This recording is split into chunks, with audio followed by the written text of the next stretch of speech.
नमस्कार। स्वागत है आप सब मित्रों का। मैं पंडित राजन शर्मा ज्योतिष के विषय में आपसे बात करने आया हूँ। आज 30 सितंबर को मैं ये वीडियो रिकॉर्ड कर रहा हूँ, जिस दिन 9वां श्राद्ध है। अक्सर आपके साथ ग्रह गोचर के ऊपर मैं डिस्कशन करता रहता हूँ कि गोचर के ग्रहों का हमारे जीवन पर क्या प्रभाव आता है। इस समय काफ़ी उथल पुथल का समय है, विशेषकर जिस स्थान पर मैं बैठा हूँ पंजाब में। यहाँ पे तो राजनीतिक अस्थिरता बनी हुई है, काफ़ी उथल पुथल है। और विश्व के अन्य हिस्सों में भी मैंने देखा है आजकल उथल पुथल का ही माहौल है। तो ग्रहों का क्या प्रभाव है, इसे समझते हैं। ध्यान से अगर देखेंगे तो इस समय बृहस्पति और शनि दो बड़े ग्रह वक्री अवस्था में हैं। इसमें बृहस्पति नीच भी है। गुरु ग्रह जो ज्ञान विद्या बुद्धि देने वाला होता है, जब वो वक्री हो या नीच हो तो समझ लीजिए सबका विजडम जो होता है वो कमज़ोर हो जाता है। इसलिए बृहस्पति का नीच राशि में भ्रमण करना, गोचर करना संसार के लिए इतना शुभ नहीं माना गया। दूसरी तरफ शनि ग्रह जो है वो मकर राशि में नीच है। हालांकि मकर राशि शनिदेव की अपनी ही राशि है, अपना ही घर माना जाता है, लेकिन संसार में कर्म के जो दाता हैं शनिदेव हैं, क्योंकि हमारा जो जीवन यापन है वो शनिदेव के अधीन हो गया है। इसमें लोहा है, इसमें मशीनरी है, इसमें पक्के घर हैं, सीमेंट सरिया लेंटर है, इसमें पक्की रोड्स हैं, इसमें मजदूर वर्ग है, इसमें लेबर है, किसान है, इसमें जनता है, शनिदेव का जो रूप मानी गई है। तो वक्री अवस्था में है शनि महाराज भी, इसलिए जन आक्रोश का माहौल है, मशीनें बंद पड़ी हुई हैं, कारोबार मंदे चल रहे हैं। बुध ग्रह इस समय अस्त अवस्था में है और मंगल ग्रह भी इस समय अस्त अवस्था में है। तो ये उत्साह देने वाला मंगल और बुद्धि देने वाला बुध, ये जब दोनों अस्त होंगे तो समझ लीजिए जीवन में उत्साह की भी कमी रहती है। बहुत सारे लोग निराश हो जाते हैं। कई बार तो यहाँ तक हमारे पास ऐसे केस आ जाते हैं जिसको हम आत्मघात, सुसाइड तक का केस मानते हैं। लोग इतना डिप्रेशन में चले जाते हैं कि अपने आप को ही हिट करने की कोशिश करते हैं। तो बुध जिसने बुद्धि देनी है, मंगल जिसने खुशियाँ और उत्साह देना होता है, दोनों ही इस समय अस्त अवस्था में चल रहे हैं। राहु और केतु ये दो छाया ग्रह हैं। इनके विषय में आप कथा सब लोग जानते ही हैं कि ये असुर ग्रह था जिसने अमृत पी लिया और वो देव श्रेणी में शामिल हो गया था, और अमर होने के कारण वो फिर ग्रहों में शामिल हो गया, यानी कि कैबिनेट मिनिस्ट्री में भी आ गया। अब ये अंदर से तो भाई ये असुर ही हैं दोनों, इसलिए राहु और केतु का प्रभाव जिस ग्रह पर पड़ जाता है, चाहे वो दृष्टि संबंध से हो, चाहे वो युति संबंध से हो, उस ग्रह को भी खराब कर देता है। आजकल का जो मैं गोचर देख रहा हूं, राहु की एक दृष्टि कन्या राशि पर है, जहां पर मंगल और सूर्य दोनों स्थित हैं और राहु की दृष्टि से बहुत बुरी तरह पीड़ित है। राहु की एक दृष्टि मकर राशि पर है, जहां पर गुरु और शनि दोनों राहु से दृष्ट हैं और राहु से पीड़ित हैं। शुक्र ग्रह अभी कुछ दिनों बाद, यानी कि 3 अक्टूबर के बाद वृश्चिक राशि में चले जाएंगे, जहां पर केतु है। वहां पर शुक्र और केतु की युति बन जाएगी और उस पर भी राहु की दृष्टि आ जाएगी। इस तरह समझ लीजिए कि मंगल, सूर्य, शनि, गुरु, इन पर तो राहु की दृष्टि है, शुक्र पर भी राहु की दृष्टि आने को है। तो राहु ग्रह की दृष्टि का आना इन ग्रहों के प्रभाव को ही खराब कर देता है। इसी को हम पूर्व जन्मों के पितृदोष भी मानते हैं, क्योंकि आजकल जो हमारे पास कुंडली है, अगर उसमें देखेंगे कोई ग्रह राहु के साथ है या केतु के साथ है या राहु केतु की दृष्टि में है, तो वो पितृदोष की श्रेणी में आ जाता है। और इन दिनों में भी जितने बच्चे पैदा हो रहे हैं, जिनकी कुंडलियों में सूर्य और मंगल के ऊपर राहु की दृष्टि है, बृहस्पति और शनि के ऊपर राहु की दृष्टि है, उनके जीवन में भी काफ़ी संघर्षमय स्थिति रह सकती है। इस प्रकार आप ये समझ लीजिए कि गुरु और शनि वक्री हैं, बुध और मंगल अस्त हैं और 5 ग्रहों के ऊपर राहु की दृष्टि है। इसका प्रभाव हम कैसे चेक करें? इसे चेक करने के लिए ज्योतिष शास्त्र ने पूरे भचक्र को, पूरे ब्रह्मांड को 12 भागों में बांटा है, जिसे हम 12 राशियां या 12 लगन कह देते हैं। अगर आपके पास अपनी जन्म कुंडली है, आपको अपना लगन मालूम है या अपनी चंद्र राशि मालूम है, तो आप अपनी कैटेगरी समझ सकते हैं। मैं जिस थ्योरी से काम करता हूं वो थ्योरी है लगन थ्योरी, कि हमें अपना अगर लगन मालूम हो तो हमें यह समझ आ जाएगा कि मेरा योगकारी ग्रह कौन सा है। जैसे मैं स्वयं अपनी बात आपको हमेशा बताता रहता हूं सिखाने के लिए कि मेरा वृश्चिक लगन है, 8 नंबर लगन है। अब वृश्चिक लगन का स्वामी है मंगल ग्रह। अगर गोचर में या मेरी कुंडली में मंगल ग्रह जैसे आजकल अस्त है या राहु से दृष्ट है, अगर ऐसा हो तो समझ लीजिए मेरी कुंडली में भी पितृदोष है। अगर कुंडली में तो ठीक ठाक है लेकिन गोचर में राहु से दृष्ट है या अस्त है या नीच है या वक्री है, तो समझ लीजिए कि वो दिन संघर्ष भरे रहेंगे, परेशानियों और दिक्कतों भरे रहेंगे। इसे आपको समझ लेना है कि आपकी कुंडली किस कैटेगरी की है, आपका लग्न क्या है, आपके लग्न का स्वामी ग्रह क्या है। 12 लग्नों के हिसाब से अगर आप समझना चाहें तो मैं आपको बड़े ही आसानी से समझा सकता हूँ। मेष और वृश्चिक ये 2 मंगल के लगन हैं, ध्यान रख लीजिए। मेष और वृश्चिक ये 2 मंगल के लगन हैं।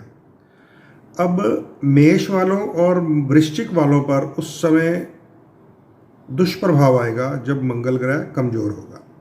तो आजकल अगर देखा जाए तो मंगल अस्त है, 29 नवंबर तक मंगल अस्त है, इसे नोट कर लीजिए। मंगल ग्रह कन्या राशि में गोचर कर रहे हैं, राहु की दृष्टि में है। 22 अक्टूबर तक मंगल ग्रह कन्या राशि में राहु की दृष्टि में रहेंगे। तो समझ लीजिए मेष और वृश्चिक वालों के लिए दिक्कत भरा समय है। ऐसे ही वृषभ और तुला 2 लगन हैं, वृष लगन, तुला लगन, ये दोनों शुक्र के लगन हैं। शुक्र के विषय में अगर बात की जाए तो आजकल शुक्र थोड़ा मजबूत अवस्था में है, तुला राशि में ही है, यानी कि अपने ही घर में है और 2 अक्टूबर तक रहेंगे। इसलिए वृषभ और तुला लगन वालों के लिए कुछ संघर्षमय स्थितियां कम हैं। लेकिन नोट कर लीजिए 3 अक्टूबर को यही शुक्र ग्रह तुला राशि से निकलकर वृश्चिक राशि में चले जाएंगे, तो वहाँ पर ये भी राहु की दृष्टि में आ जाएंगे, शुक्र केतु की युति हो जाएगी। ये 3 अक्टूबर से लेकर 30 अक्टूबर तक रहेगी। अब जब शुक्र खराब हो जाएगा तो जीवन का जो रास है, रंग है, सुंदरता है, रोमांस है, वैवाहिक स्थिति है, प्रेम विवाह है, लव अफेयर्स हैं, ये सारे खराब हो जाते हैं। चेहरे की सुंदरता ही खराब हो जाती है। और ये शुक्र और केतु की युति 3 अक्टूबर से 30 अक्टूबर तक रहेगी। वृषभ लगन और तुला लगन वालों को भी थोड़ा सा सतर्क रहना चाहिए, क्योंकि अभी तो ठीक चल रहा है आपकी कुंडली में। अब मिथुन और कन्या लगन ये 2 लगन हैं जो बुध के लगन हैं। कुंडली में अगर बुध खराब हो तो भी मिथुन और कन्या लगन वालों के लिए परेशानी होती है। गोचर में अगर बुध खराब हो तो भी मिथुन लगन और कन्या लगन वालों के लिए परेशानी होती है। बुध ग्रह इस समय तुला राशि में वक्री हैं, 18 अक्टूबर तक वक्री ही रहेंगे, समझ लीजिए। वक्री का क्या अर्थ होता है? ग्रह का प्रभाव पीछे रह गया है और जो ऑब्जेक्ट है या हम जातक हैं, हम काफ़ी दूर हैं उससे, हमारे ऊपर उसका पूर्ण प्रभाव नहीं आता। तो मिथुन लगन और कन्या लगन वाले ये ध्यान से समझ लें कि बुध ग्रह 18 अक्टूबर तक वक्री हैं।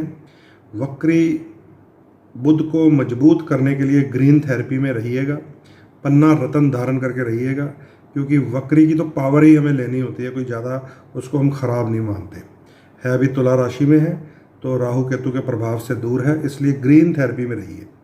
बुध ग्रह अस्त भी होने वाले हैं, 3 अक्टूबर से लेकर 16 अक्टूबर तक बुध ग्रह अस्त भी रहेंगे, इसलिए अधिक से अधिक ग्रीन थेरेपी में रहिए, तभी आपको लाभ होगा। अन्यथा वक्री होने के कारण बुध का प्रभाव आपको नहीं मिलेगा, आपके लगन का स्वामी ही कमजोर है।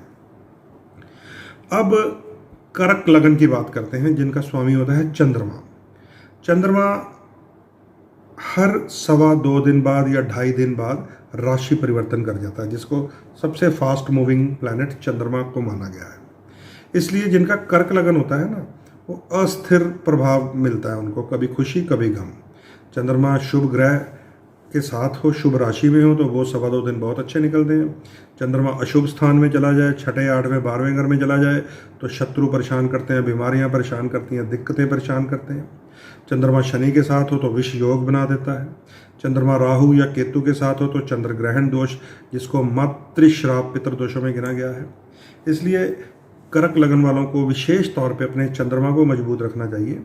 बिना जोड़ का चांदी का कड़ा अवश्य धारण करें, और सुच्चा मोती आपको धारण करके रखना चाहिए, और शंकर जी की भक्ति करनी चाहिए, ताकि चंद्रमा स्थिर रहे। जितना चंद्र की पावर आप क्रिएट करेंगे अपने आसपास, उतना ही आपको स्थिरता मिलेगी। अब आइए सिंह लगन की बात करते हैं। सिंह लगन के स्वामी हैं सूर्य। सूर्य इस समय कन्या राशि में है। कन्या राशि के जो सूर्य हैं राहु की दृष्टि में है। थोड़ा ध्यान रखना पड़ेगा, जब भी कुंडली में सूर्य पर राहु की दृष्टि होगी या सूर्य राहु की युति होगी, तो वो दौर जो होता है बहुत बड़ी अस्थिरता का होता है। उस समय अपयश होता है, सम्मान नहीं मिल पाता, और तरह तरह के लांछन लगते हैं। कन्या राशि में सूर्य है, उसके ऊपर राहु की दृष्टि है। वैसे जो कभी कभी मैं ज्योतिष के आंकलन में जब जाता हूँ, तो मैं राशियों के नाम अक्षर जरूर उठाता हूँ। कन्या राशि का नाम अक्षर है पी फॉर पंजाब। पंजाब कन्या राशि, वहाँ पर सूर्य, उसके ऊपर राहु की दृष्टि। कन्या राशि का स्वामी बुध इस समय वक्री, तो पी अक्षर के अकॉर्डिंग मैं चल रहा हूँ। तो पंजाब की ये जो अस्थिरता है वो हमें ग्रहों की चाल से भी दिखाई दे रही है कि सूर्य के ऊपर राहु का प्रभाव, विशेषकर सूर्य को पॉलिटिक्स का ग्रह भी कहा जाता है, राजनीति का ग्रह कहा जाता है। जिन लोगों की कुंडली में सूर्य और मंगल मजबूत होते हैं, उन्हें ही हम कहते हैं कि भाई सरकार के घर से आप कुछ कमाई भी कर सकते हैं, नौकरी भी कर सकते हैं, सरकार भी बना सकते हैं। तो सूर्य और मंगल मजबूत होने चाहिए। परंतु आजकल सूर्य राहु की दृष्टि में है, और 17 अक्टूबर के बाद सूर्य कन्या राशि से निकलकर तुला राशि में चले जाएंगे, जिसको कहते हैं कार्तिक महीना। कब तक का सूर्य वो नीच माना जाता है, यानी कि 17 अक्टूबर से लेकर 30 डेज 30 दिन सूर्य नीच हो जाएंगे। तो अभी हमें ये राजनीतिक उठापटक काफ़ी देखने को मिलने वाले हैं, क्योंकि ना तो सूर्य अभी ठीक है, ना ही अगले 30 दिन ठीक होंगे। इसका पूरा प्रभाव सिंह लगन वालों पे आएगा, जिनके लगन का स्वामी सूर्य है। तो आपको भी सूर्य की उपासना करनी चाहिए, माणिक रत्न धारण करना चाहिए, शत्रु ग्रहों के दान करने चाहिए। सिंह के बाद धनु और मीन, 2 लग्न जो हैं देवगुरु बृहस्पति के हैं। बृहस्पति के बारे में मैं आपको बता चुका हूं कि मकर राशि में गुरु महाराज नीच माने जाते हैं। वहां पर नीच के गुरु भ्रमण कर रहे हैं, और कब तक करेंगे? 20 नवंबर तक बृहस्पति नीच राशि में है।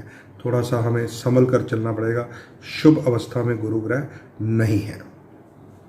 जब गुरु ग्रह नीच हों, वक्री भी हैं, 18 अक्टूबर तक वक्री भी हैं, नीच राशि में भी हैं, जहाँ संसार भर का ज्ञान और विद्या समाप्त हो जाता है, वहाँ पर धनु लगन और मीन लगन वालों के लिए विशेषकर दिक्कतों भरा समय होता है, क्योंकि आपके लगन का स्वामी है, आपके नाम, यश, इज्जत, प्रतिष्ठा का स्वामी ही बृहस्पति है, और वो इस समय नीच राशि में है। विशेषकर 20 नवंबर तक तो वो नीच ही रहेंगे।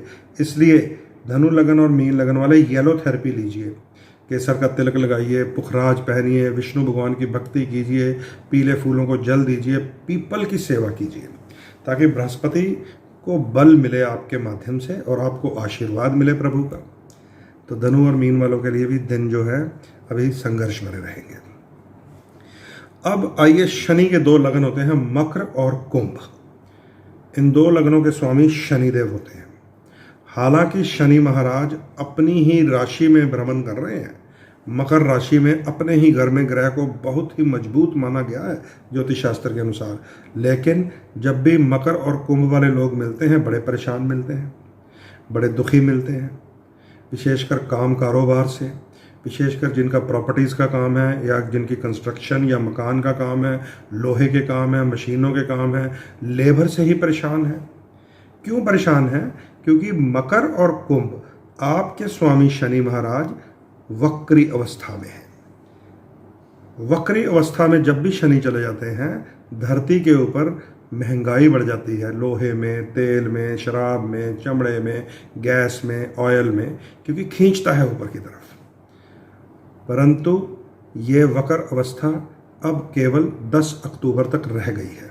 11 अक्टूबर से शनि ग्रह मार्गी हो जाएंगे, तब जाकर मकर और कुंभ लग्न वालों को थोड़ी राहत मिलेगी।